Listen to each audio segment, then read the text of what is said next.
What an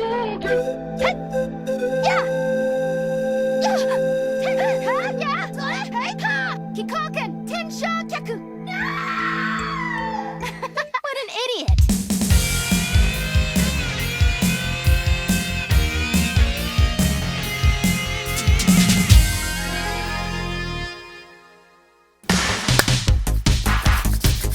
What up, Cobra Kai fans? Bobo here with BrassReel Brothers. After 2020 ended, I got super stoked after watching season 3 of Cobra Kai. That's why you saw me training to become an unstoppable killing machine. But as soon as I got done with that, I had to come inside and do the Karate Kid movies. I couldn't help myself. I loved those things when I was growing up. It hands down was my main jam the entire time all 3 of those films were in the movies, were just a part of pop culture. The entire time it was big, I was into it. And this one got me into other martial artists like Van Damme and Chuck Norris and Bruce Lee. Literally, the Karate Kid did that for me. And it did for a lot of people that were born in the 80s. In fact, if you watch the special features and the behind the scenes of this, you get to see them talk about how in America, after the Karate Kid Part 1 came out, millions of kids joined karate. Like karate, the craze, the awareness of it in general just boomed, skyrocketed. And I was a part of that. I got into Taekwondo. For some reason, that was what I got into around where I was. It was big in the city I grew up in. ATA. A lot of good memories doing that growing up. And I was obsessed with martial arts stuff, but it all started with the Karate Kid. So I'm sure if you're watching this, you've probably been watching the Cobra Kai seasons. I love them. I have no business loving those things as much as I do, but I do, man. I just am so obsessed with them. I have to admit, when the first season came out, I wasn't all that interested in it. But when the second season came out, my buddy was like, look, dude, you gotta watch these. You're gonna love it. It's crazy, it's cheesy, but it's awesome all at the same time. And he was right. I love it. It's so badass. And what's really cool, and everyone agrees on this, is the way they make you sort of root for Johnny now. You love Johnny. You never liked Johnny at all. Maybe you kind of felt sorry for him a little bit by the end of Part 1, especially at the beginning of Part 2, but we'll get to that. And besides, I'm not talking about Cobra Kai. We all love it. It's awesome. Quiet! But I will say before I get started, rewatching this first one, it does make you look at Johnny a little differently. But he's ultimately still a jerk in the movie. All right, so the Karate Kid. Man, when it first came out, there's so many things that came out of this movie that are just a part of pop culture, part of everyday vocabulary. Even people say some of these phrases that have never seen the movie, like wax on, wax off, Daniel-san. Daniel-san. People say those phrases all the time, and most of the time the people saying them have seen the movies, but a lot of the time the people haven't. And that's what's kind of cool about the Cobra Kai series. It's sort of multi-generational. Father and son, mother and daughter can watch these shows together. It's awesome. But this movie made every little boy in America want to do karate. I mean, no question. If you were a little boy growing up in the 80s and you saw the Karate Kid, you were begging to do karate. And most of the time, a lot of them did, including me. And up until this point, most martial art movies were either like some badass trying to save the day or like kung fu movies, which were all pretty violent. This sort of introduced this heart and backbone to a movie that you honestly learned something by the end of the film. It was directed by John G. Avildsen, is the same guy who did Rocky, which I'm not going to focus on this the whole review. And a lot of people have said this before, but if you look at Rocky and you look at the Karate Kid and put them next to each other, same director, they're identical stories. I mean, they really are. One just is dealing with karate, the other one's dealing with boxing. But they really are the same formula, hand in hand. Just look at them. Underdog, trying to make it in something he kind of knows about, but he's not good at yet. He has a mentor.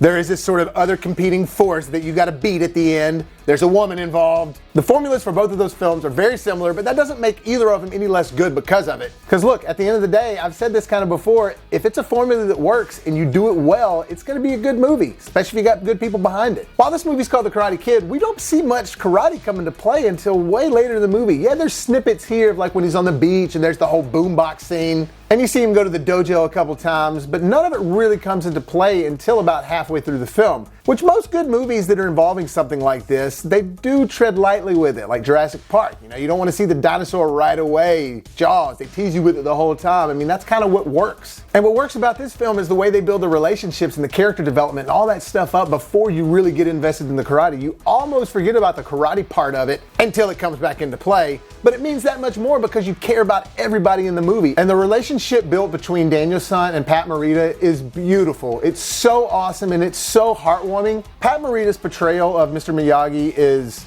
awesome. Hands down, I am a true believer. If he wouldn't have been Mr. Miyagi, this movie wouldn't have had the success that it did. As well as everybody else involved. It was truly a perfect storm of actors, cast members, writing, directing, all that stuff. Music, which was done by Bill Conti. Same guy who did Rocky.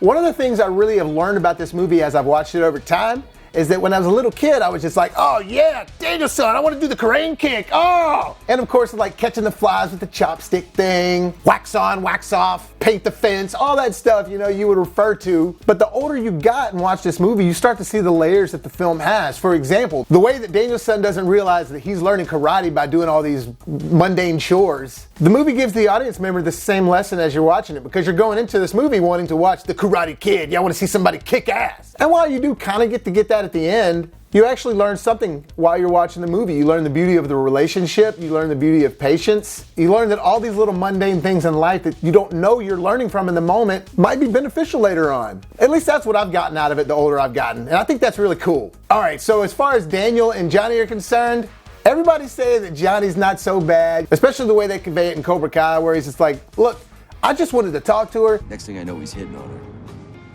I see the two of them flirting with each other. Well, I walked over to have a civil conversation with Allie. What is your problem? Look, why don't you just take your little Cobra Kais and get out of here? Oh, right? Yeah, right. And that's gonna solve everything. But the Russo kept butting it. Come on. It's kind of like that, but I've evaluated this movie multiple times. Look, if Johnny wouldn't have come down there and crashed the boombox, then everything would have been all right.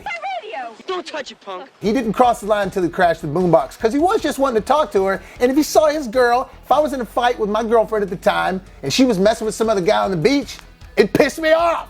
Johnny crossed the line, but I'm comparing it to the Star Wars debate if Han shot first or not. Johnny was all right until he crossed the line and broke the boombox. And then he ultimately sort of becomes a jerk throughout the movie more and more and more. Obviously, you get to see some of that explained way better in Cobra Kai, which is what you love about the show. But I'm getting off track. But some of the stuff Daniel does, like putting that water hose in the bathroom stall when Johnny's in there rolling a joint. I mean, that was sort of a cheap shot, but it was funny. Oh, and by the way, when he's running out, he runs into some guy. I didn't know Miles Morales was in this movie.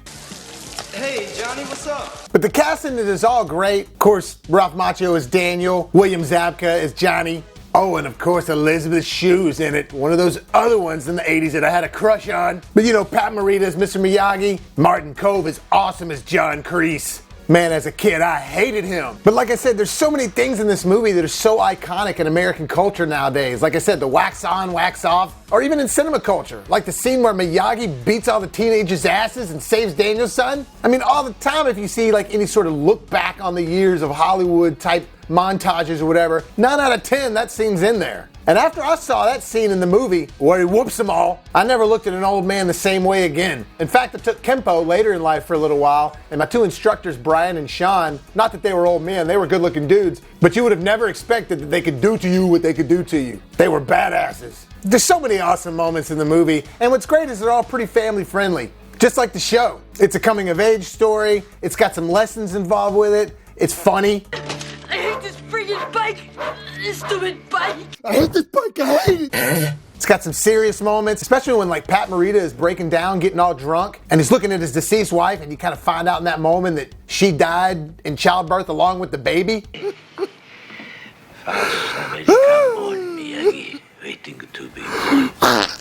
And you see Danielson's reaction and the way he's watching Mr. Miyagi, and you can see in his eyes the way the love for Mr. Miyagi and Danielson's heart is just growing. It's really a beautiful scene, and I think it really adds just more depth to those characters. Which, funny enough, that scene almost got cut out of the movie, but Pat Morita and Ralph Macchio begged for it to stay in because they loved that scene so much. Along with the director, I think, too, begged for it. It was like the studio that was wanting to cut it out. But it ended up, that's the scene that nominated Pat Morita for an Oscar. Oh, and you can't talk about Karate Kid without talking about the Bananarama song.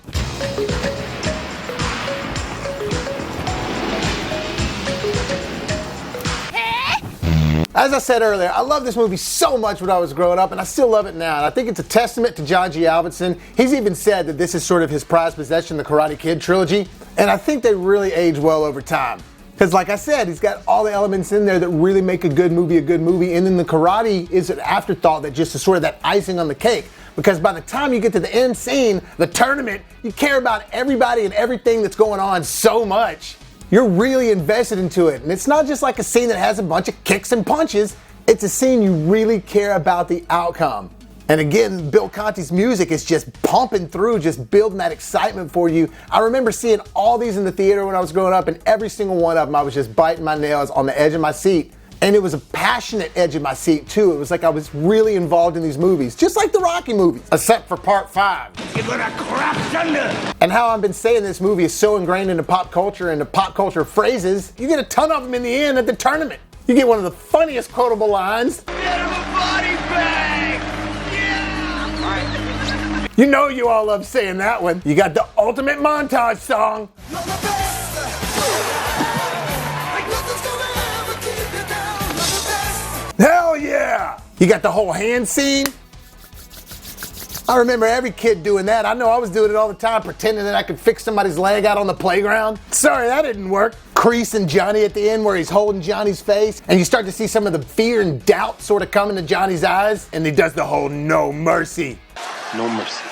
And then the most pop culture of it all, the crane kick. It's glorious. Look, if you like Cobra Kai and you've been watching that and you haven't seen these in a while, I totally recommend rewatching them. Not only are they just as good, but they're probably a little better than you remember, and they have something to say. And I can't help it, you do look at Johnny a little differently now. But ultimately, he's still a jerk. The boombox, the spaghetti incident. Nope, wrong one. There you go. The soccer tryouts. The Karate Kid's awesome. Still holds up. It's hugely nostalgic for me, and I know it is for a lot more people. That's half the reason Cobra Kai's doing so well. Well, guys, thanks for joining me for some more hot, fresh popcorn. Get ready, because I got part 2 coming up next. Look for BrassReel Brothers on Facebook. Look for Bobby Williams on Facebook.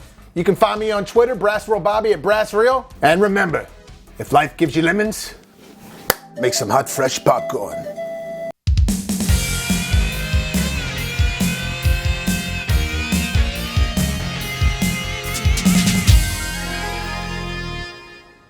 Learn how to keep trying! No!